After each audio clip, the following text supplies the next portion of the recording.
Ако утре се одржат предвремени избори на кои се кандидираат само партии, а не коалиции, ќе победи опозицијската ВМРО ДПМН. Ова го покажува најновата анкета на агенцијата Ипсос.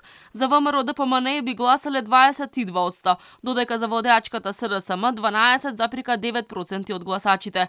ДУИ би добила 6,2% од гласовите, Алијанса за албанците 2,8%, БЕСА 2%, а Алтернатива 1,3%. Левица пак би ја освоила довербата на 5,4% од оние што би излегле на гласање. Другите помали партии би поделиле 3,9% од гласовите. Голем е процентот и на оние кои не знаат кој да ја води државата следните 4 години, односно неодлучни се 17,1% од анкетираните. Одбиле да одговорат 15,8%, а нема да гласаат 10,6% од испитаниците.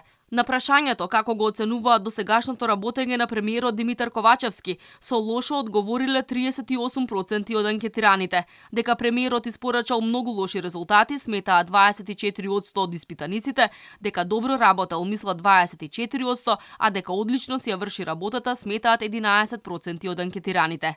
Ударот по џебот најмногу го тишти населението. Лошиот стандард, ниските плати и високите цени се најзначајниот проблем за 20% од испитаниците, додека 19% ги посочиле економијата и финансиите.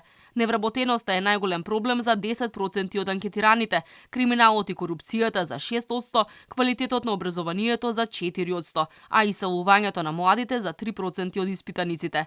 Меѓусоседските односи со Бугарија се проблем за 3%, а останатите ги посочиле лошото здравство, лошите услови во земјоделството и други теми. Во врска со проблемот со Бугарија, 39% се изјасниле дека Македонија треба да бара реципроцитет од Бугарија за да ги вклучи бугарите во уставот, ако Бугарија писмено гарантира дека ќе го тргне ветото за отпочнување на преговорите со Европската унија. 32% сметаат дека Македонија треба да го стори ова без да бара услови од Бугарија. Само 10% мислат дека земјава треба без посебен услов да ги вклучи бугарите во уставот и покрај тоа што Бугарија не гарантира дека ќе го тргне ветото за отпочнување на преговорите со ЕУ. Со не знам на ова прашање одговориле 19% од испитаниците. На прашањето која страна ја поддржувате во војната со Украина, најмногу или 38% од анкетираните одговориле со ниту една.